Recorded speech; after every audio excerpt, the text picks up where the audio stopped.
ESN on the YouTube channel of ESN talking about the project Erasmus Careers. This is the third and last webinar. We had 2 other webinars talking about different parts of the project. This webinar is really aimed how employers view international competencies. The Erasmus Careers project is an Erasmus Plus project sponsored or co-funded, I should say, by the European Union, and it looks at measuring the impact of mobility abroad on students' careers development.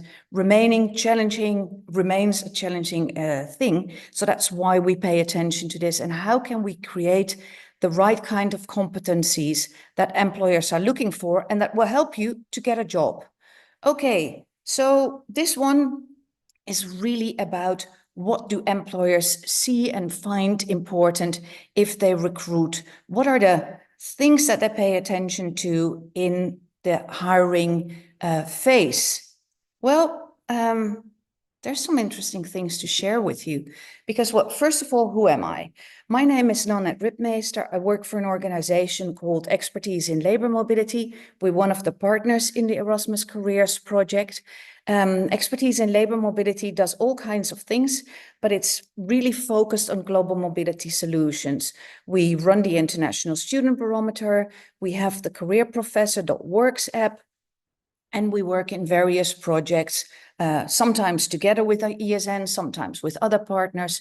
It's Erasmus Jobs, Erasmus Skills, Erasmus Careers, and the DETAS projects are the Erasmus Plus projects that we work on with ESN.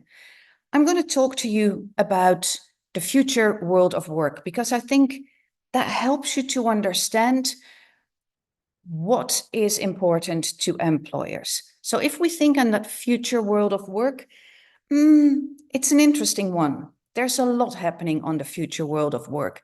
And as you might see, there's a lot happening, but the red thread of all these headlines is the word skills, because skills are really the key thing that we have to pay attention to. And those skills are, well, one of the greatest assets if you go abroad and develop yourself in that other country, learn about different cultures. That's also where you grow your skill set.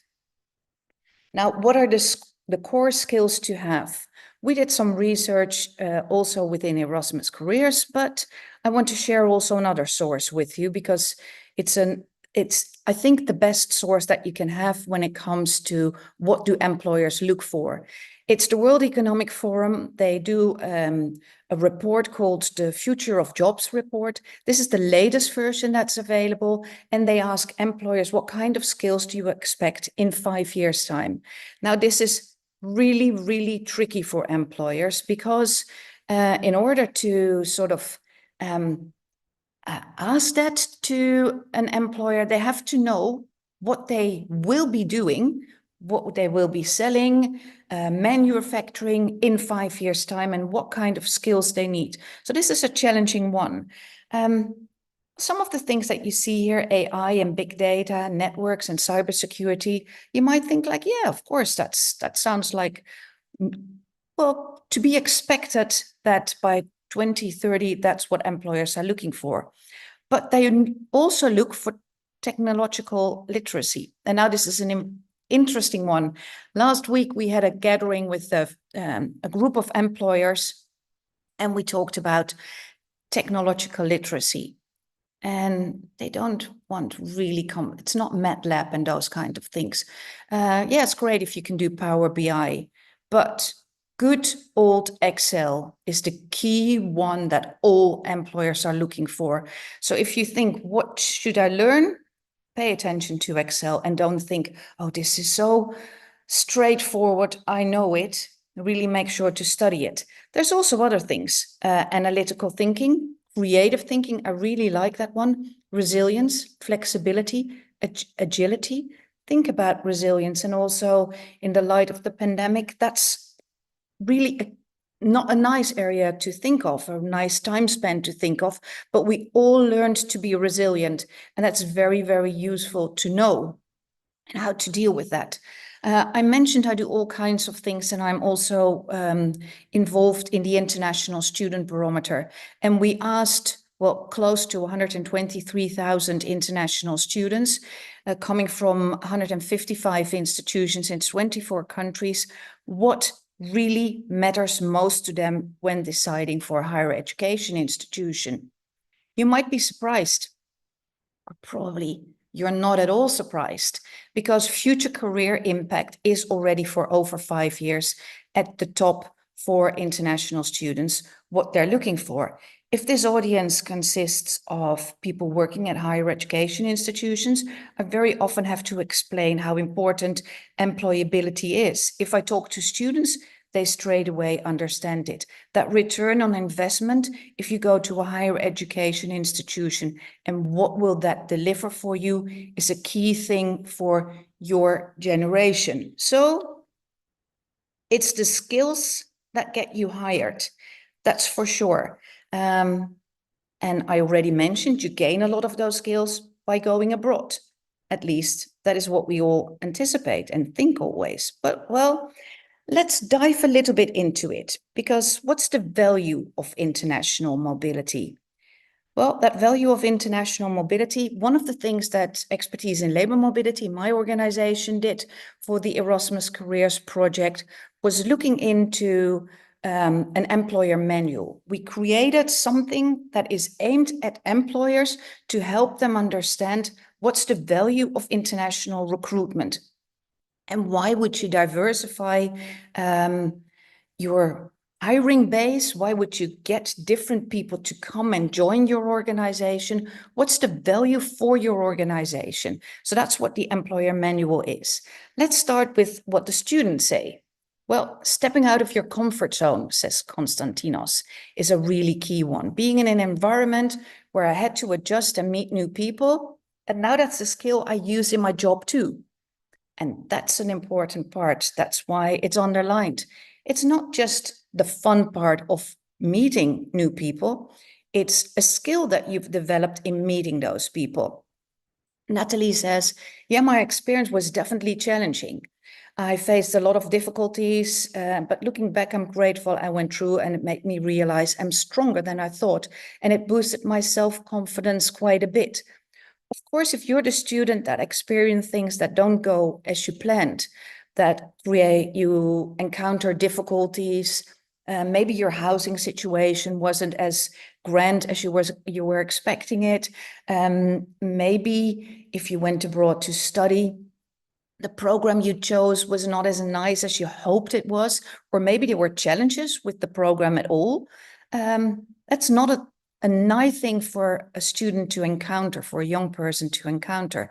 But if you were the unlucky one, well, maybe there was some hidden gem there, because what it does, if you encounter difficulties and how you deal with those difficulties, that makes a great story in a job interview. Tell me a little bit about yourself is really the most asked job interview question. Tell me how you had to deal with a difficult situation is one that closely follows that one. If you are able to turn that not so nice experience into a great example of how you boosted your self-confidence, how you learned to deal with difficulties, that's a great one. What do employers say? Well, employers, they're not always that positive about international experience. If we look at this one, somebody from the chemical sector, lead projects is the job title. International experience cultivates adaptability, cross-cultural communication skills, and a global mindset. These skills help in navigating in a diverse work environment and understanding different perspectives for successful collaboration. Great one. This person here says that they're looking for people that have sort of been abroad and have that international experience. But for me, rather the interpersonal skills and the indirect skills that this experience brings, that is what I really try to look for. Outside of the work with the Erasmus Careers and interviewing employers for that employer manual, we were also involved in a Canadian government-funded project at the end of 2024. And we did a lot of different interviews with a lot of different employers. And what was interesting was that they said, yeah, having time spent abroad is definitely an important one for me, but I look more for the willingness to learn, the good work ethic. That are the things that I pay attention to. This person, a human resources generalist, just having lived outside of the country will have little effect on our selection process. But if you've gathered experience that suit our company, that's great. And this one, that it will have little effect on our selection process, that was something that we did see in various surveys coming back quite often. So we all assume it's great if you've been abroad, and everybody always tells students go abroad because you learn all these skills. But now we start looking at to what employers say, and not all of them are 100% positive about that whole thing. Okay, let's look at the skills, because I started off by saying skills are really, really important. Skills gained through mobility that match employers' needs, because what we did was we looked at what are the skills you've gained, what are the skills that employers say they need, and where's that balance there? I'm just trying to see if I can move this a little bit. So yeah, so it's not too much in front of it. There's 5 top skills that we found. Adaptability. Think back of what employer said and what that student also said. Communication, teamwork, creative thinking. Think back of what I mentioned at the World Economic Forum in the Future of Job report, and self-efficacy. Those 5 skills are really the top skills that employers are looking for. I'll come back to each of them later individually. If we then continue, if you go abroad, you go through 5 stages. If you've listened to the other webinars, which I hope you did, you probably have heard about the international student life cycle, and that it goes through different stages. Pre-arrival, on arrival, during the exchange, when you're preparing to leave, and when you re-entry your home country. Going back to your home country is not always an easy process, so be aware of that as well. And during all these phases, you develop certain skills. Think of all the stages that you went through, and think of an example of a particular skill that you can connect to one of those experiences. Pre-arrival, you have to start planning. On arrival, adapting to a new environment during the exchange, because that's the one where usually everybody focuses on. But that's not the only experience, not the only stage you go through where you can do and gather those skills. During exchange, it might also be the not so nice things, financial constraints, budgeting challenges, but those are learning experience, getting out of your comfort zone and doing things that you've never done before, never having lived on your own, never having to deal with a limited amount of money. And yeah, if you spend it all in week 1, you're going to struggle week 2, 3, and 4 of that month. So how to deal with that? And then when you prepare to leave, what are the skills that you develop there? That's the moment when your reflections start. And when you re-enter, think how you can maximize the skills that you've gained and how you can make them work for you. I mentioned we do various pieces of research within the Erasmus Careers project. We did a correspondence study, and we literally asked employers whether they would hire somebody that had international experience, mobility experience on their CV. We did 3 countries where we had per country 700 real-life vacancies. And then for Greece, we did a slightly different study. So in total, 4 countries, lots of vacancies that were responded to. It were all real-life vacancies, and it were all real responses to those vacancies.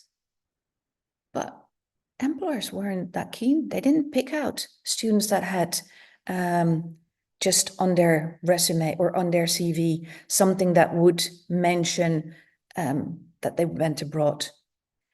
When we made small changes, when we, for instance, compared the group that just mentioned it to the group that explained what they gained while being abroad, we did see a difference there.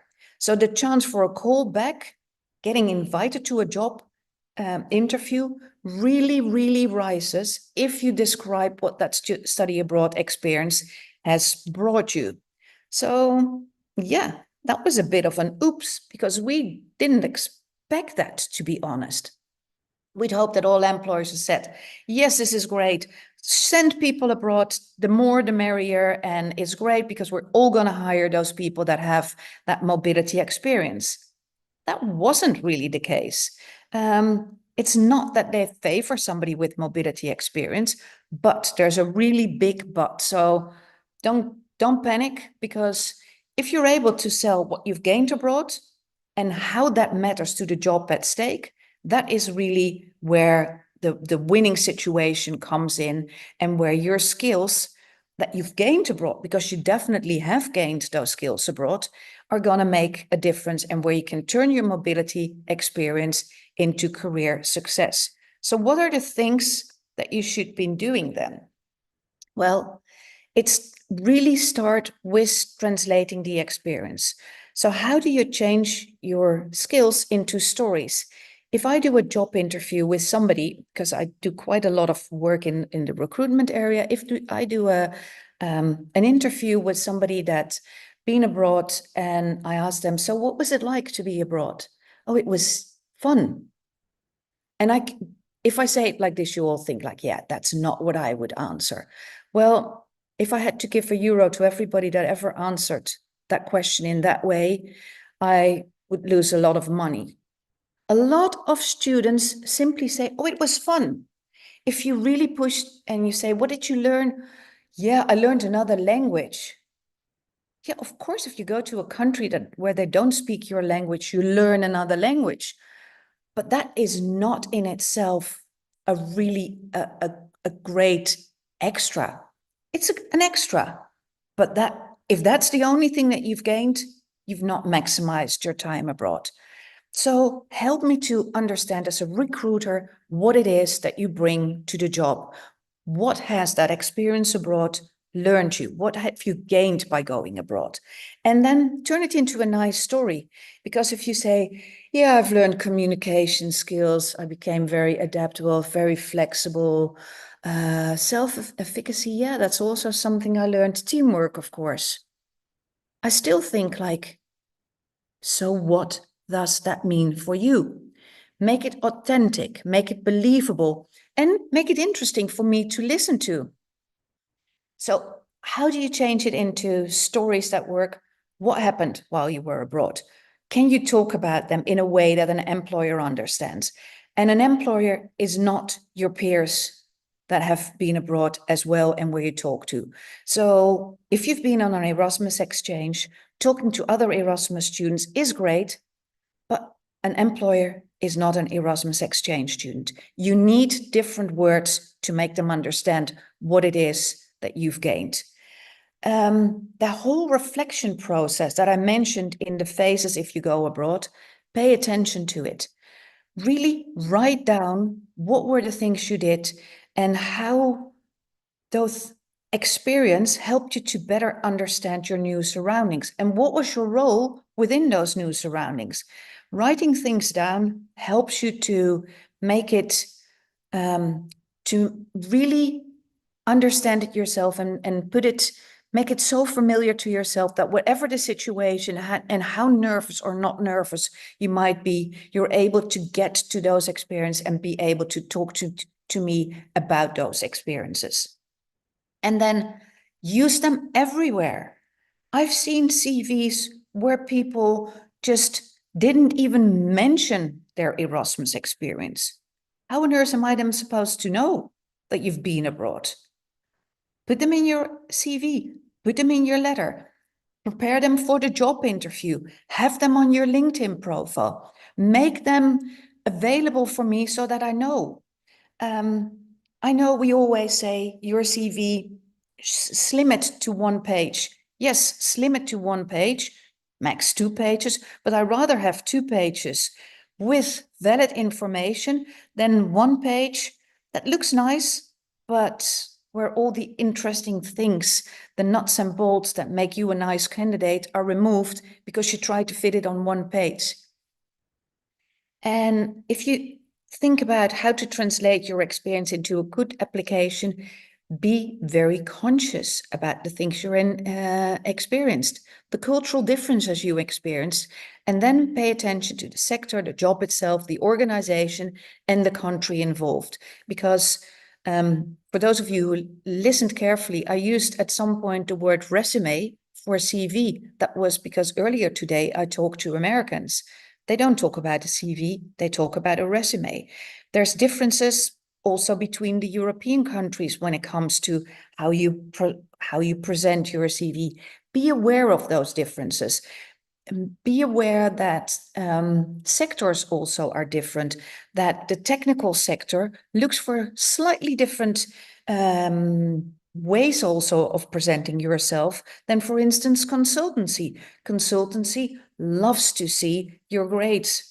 The tech sector couldn't care less, but they want to understand how capable you are to put things into practice. So there's different requirements depending also on the sector. If we think about how you articulate your experience, I don't know if you've heard about STAR, but STAR is situation, task, action, and result. The STAR method is a lot used. So if you have never heard of it before, just Google it. You're for sure find lots and lots of information about it. STAR stands for situation, task, action, and results.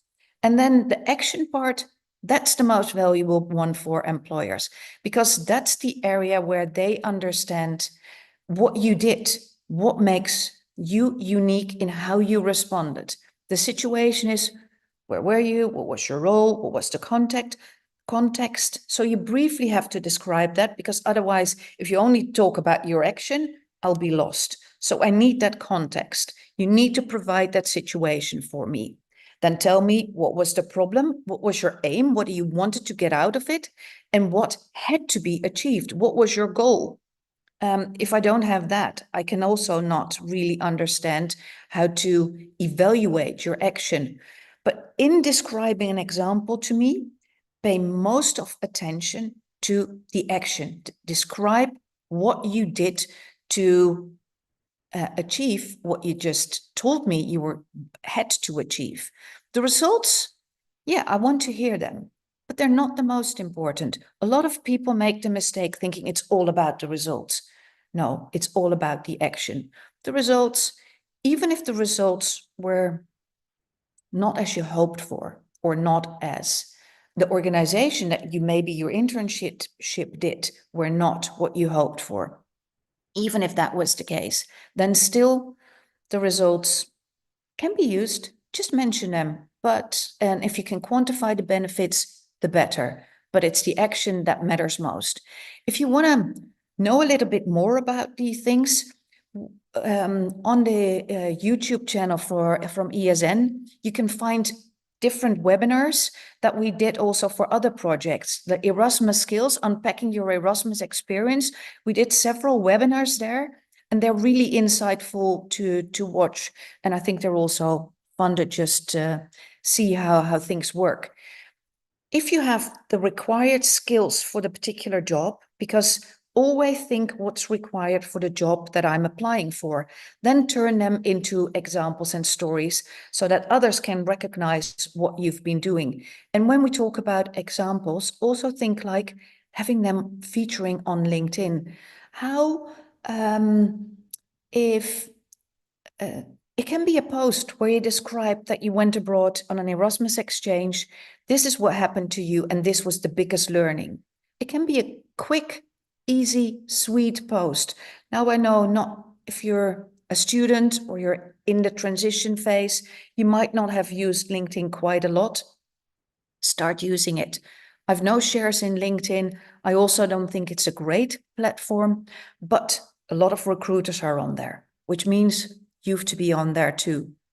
And if you're on there, also don't hesitate to reach out to recruiters, because that makes their life easier. So don't hesitate to do anything there.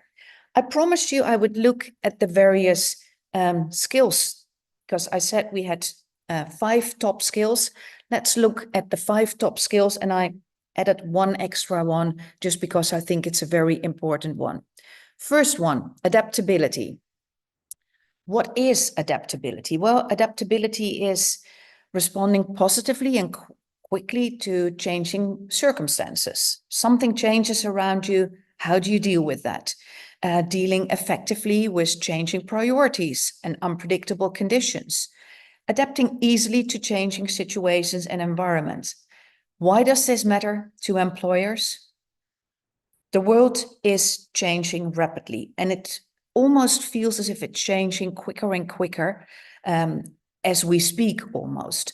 To be able to adapt to changing circumstances is a key skill to have in the job market of today. How can you showcase that you have adaptability? If you look at your CV or your letter, think about the side jobs, the side activities that you've done, all the extracurricular activities. Anybody within ESN, put your voluntary experience with ESN, of course, on your CV. International experience, because for sure you had to adapt to different circumstances. Traveling, team sport, as a hobby maybe, there you might have to adapt, but think about all the different things. And the last one that you see here, interdisciplinary group works, and the projects that you've been doing interdisciplinary are really, really nice ones to have. Think of examples that you can maybe put already on your CV, but for sure have them ready for the job interview. What is really interesting for the job interview around adaptability? Your positive can-do mentality. If for all the interviews I've had with employers for the past projects that we did, that positive can-do mentality is a key one. Your willingness to learn and to take up new tasks is a key one for employers. Self-reflection on past experiences. I very often ask students, if I interview somebody for a role, can you explain a situation where things didn't go as planned? Why? Not because I want to hear a horror story of something that didn't go as planned, but because it helps me to understand, if you're under strain, how do you respond? What are you going to do? And of course, the team player is also one within adaptability that can work. If we look at communication skills, being able to have a coherent argumentation during a discussion, being able to clearly convey a message, but also listen. Listen, for instance, to a question that's being asked without already starting to fill in the answers and maybe having missed what was actually being asked. Your ability to motivate others, but also to adapt your communication style to the audience. I said earlier on, if you want to convince an employer of the values that you've and the skills you've gained while going on your Erasmus exchange, use different language from when you talk to other Erasmus students, because it's a different audience. Adapt your message to the audience. Presentation skills are gaining more and more importance. Every job, people have to present something, whether it's an idea, whether it's just data, whether it's figures. Presentation skills are really, really valid for valued for many, many different jobs. How to have them in your CV? Well, communication skills, I have to be honest with you, communication skills is one of those things where I get a little bit itchy, because I see sometimes a CV and it says a list of skills, and then it starts with communication skills. And then I think like, yeah, communication skills. But what kind of communication skills? Creative, persuasive. We have a stray cat that comes to the office on a regular basis. If it wants milk, very good communication skills. So make me understand what type of communication skills. And if you have to list them separately, do you really have good communication skills? Because maybe you don't have to list them. If your CV, if the way you send an email to me, the way you communicate with me is so good that I don't even have to have you telling me that you have great communication skills. It's obvious from how you communicate. I once interviewed a girl, and this literally happened, and she had this list with communication skills. I said, oh, that's interesting. I wouldn't say her name out loud, but I said, that's interesting. And then I said, you have communication skills? Yes, she said. Well, you don't know me yet, but I can tell you, I will be mean enough to have a silence just 10 seconds. But in those 10 seconds, you get really, really nervous. And it's silly. You don't have to get nervous, because if you would just have given me an example of those communication skills, you would have been off the hook. How do you show that in an interview? I think by now you get the gist a little bit. Listening carefully, answering questions that are being asked. And if you have not understood a question, simply ask somebody to repeat the question or rephrase the question. But in communication skills, it's also being polite and showing empathy. Empathy is a nice one to have, and a nice one. Kindness and friendliness goes a long way. Teamwork. Well, we said it were 5 essential skills. So yes, they are all essential. Teamwork is essential. Collaborative skills, being able to work with others, to transform ideas into actionable plans is a really nice one to have. Your ability to network with others, to talk to somebody that comes from a different background than you, but be able to talk to that person and find some common ground for communication. How do recruiters look for that in a CV? Do you have you held any leadership roles, or was there any international teamwork responsibilities? Make me understand what it is that you have to offer, but don't overdo it. I can't see you, so I can't know your age, but if you're the average ESN student or Erasmus exchange student, 24, 25, maybe even 22. I'm more than twice your age.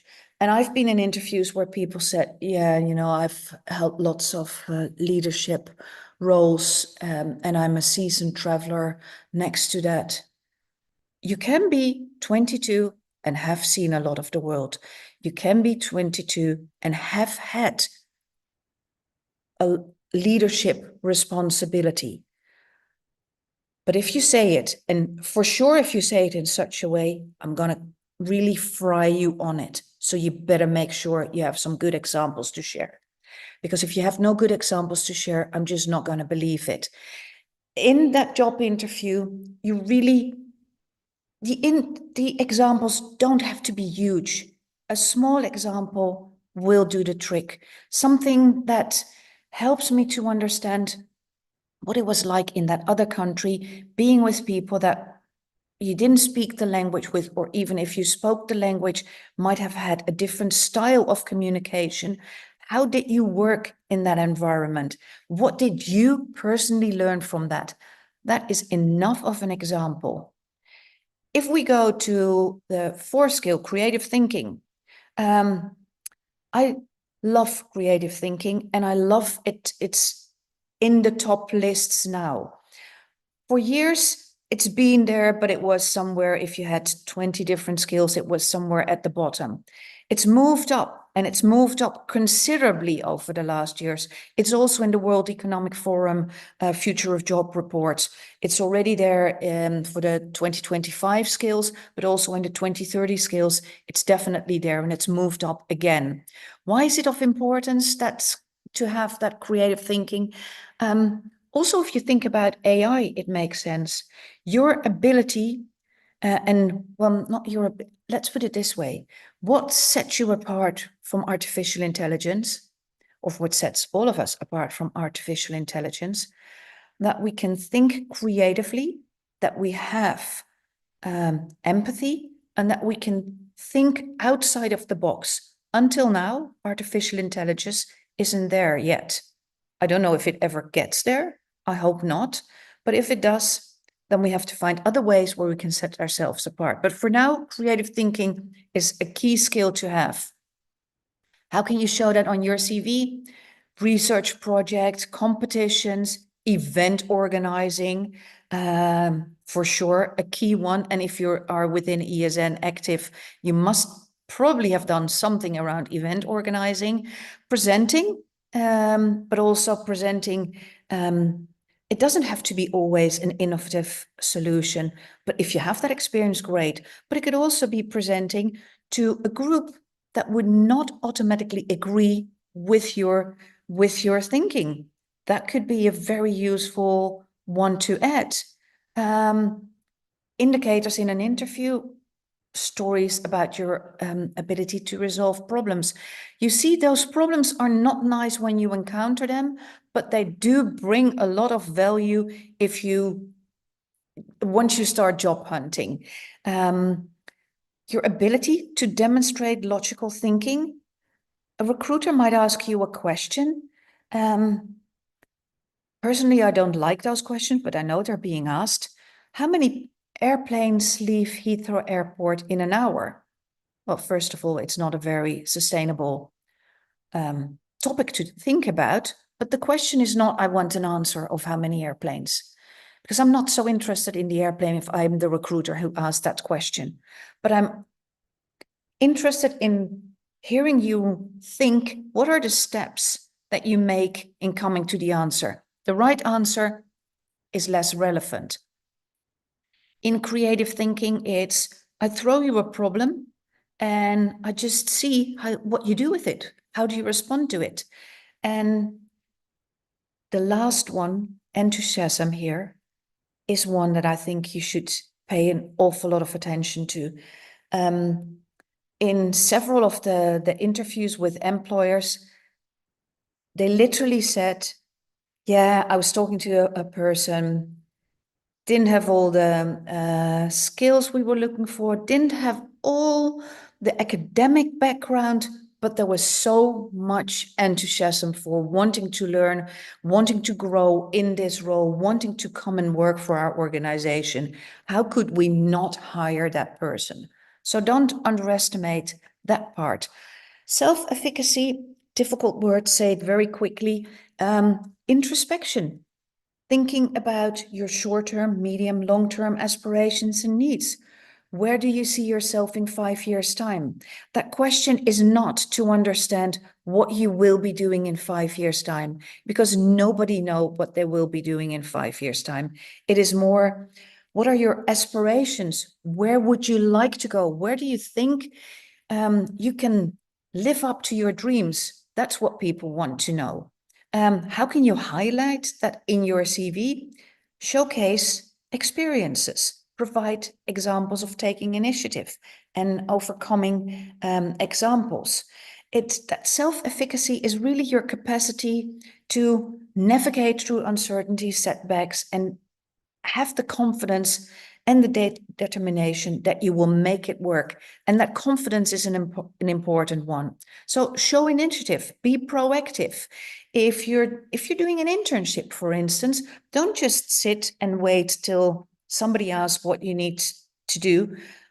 If you've done everything, send an email to your supervisor, say, I've done all the things you've asked me. I will have time now. Is there anything that I can do and that I can support you with? Is there anything you want me to do?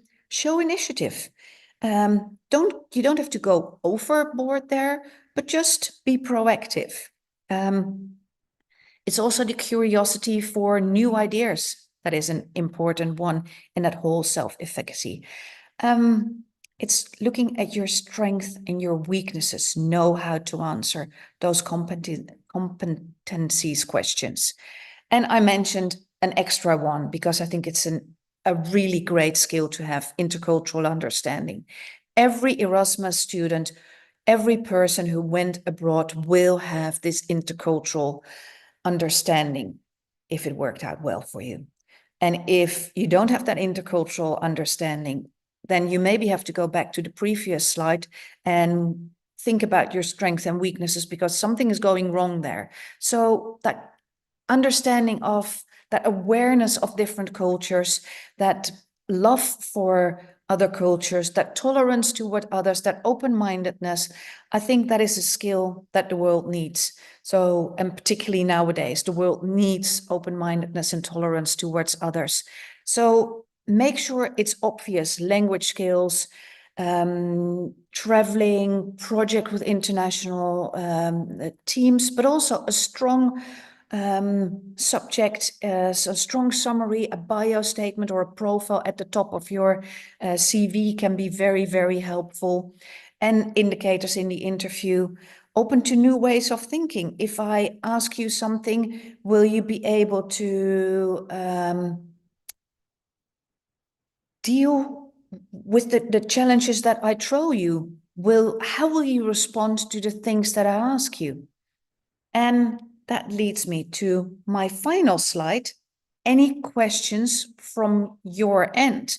Because that's, of course, what's very important. I might have, not answered all the questions you have. So happy to answer any questions. Thank you for your participation. You can find out more on this project on the erasmuscareers.org website. And I will stop sharing so we can look at what are the questions that might be there. Thank you anyway for attending.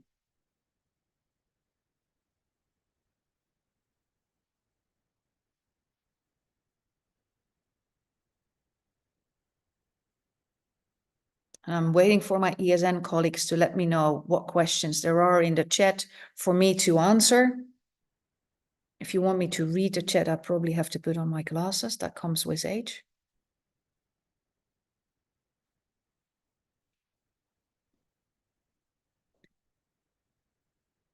No questions in the chat. Perfect. Then either I've been very, very clear and answered all your questions, or you've got no clue what I've just been talking about. But I hope it's the first.